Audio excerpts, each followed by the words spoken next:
Captain Killjoy joins us now, Governor Chris Sununu. Man, everybody wants Captain you to run Killjoy. because they find... Wow. Yeah, because I'll tell you why. I'll tell you why, Chris. And first of all, thank you for stepping in on the show. Thank you for doing it again. I get it. You don't want to be the senator because you're going to take my job. Great, great, great. That's it. But here's what I think. People believe that you are reasonable. You are a partisan. You believe in Republican values, but you're open to discussion, and you don't have to be disagreeable to disagree. And that's why they want you to run. And yet, once again, you say no. Why did you say no?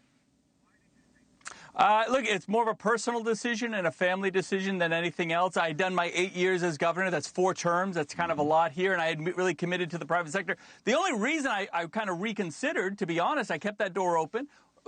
Talked to the president. The White House called and asked to reconsider it. Tim Scott, John Thune, the president of the Senate, also said, look, just give it a couple months, think about it a little bit. And I got to tell you, I went to Washington, and normally I'm a real cynic. As you know, I'm a super cynic on Washington, and especially the Senate. But there's a change in attitude, and for the better. I mean, really, it's a younger, they don't hold their cards as close to the vest like they used to. They let senators really get out there and challenge ideas and stuff. So I appreciated that. Definitely new leadership has brought a new vision to what, and I thought, well, maybe I could do it. And when the president asks you to consider something, I mean, you can disagree with him all you want, but he's the president of the United States, and you know, I gave it its fair due. But visited with him. He asked me to come down and visit, so I sat down with him, had a nice visit in the Oval Office, and good conversation. Again, I mean, I could go on all day about. He just has a very different approach. He's listening. He asks good questions. He's talking about tariffs. He's talking about what he's trying to do, how they message it better, all of it.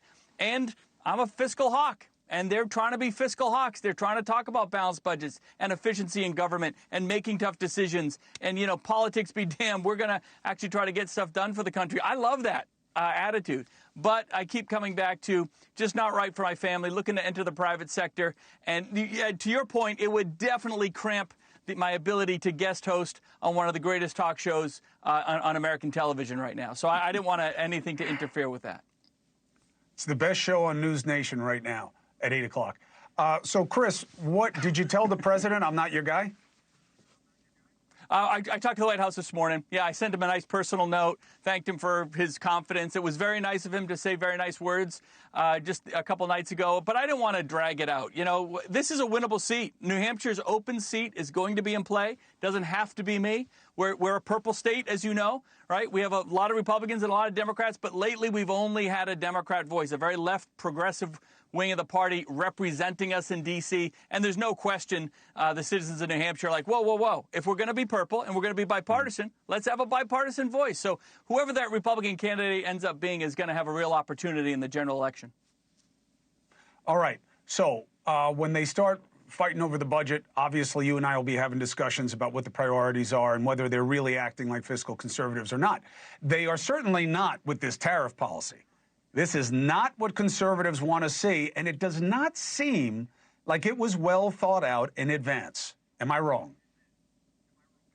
I think they tried hard to think it out in advance, and they went with the plan that came up probably Tuesday or Wednesday.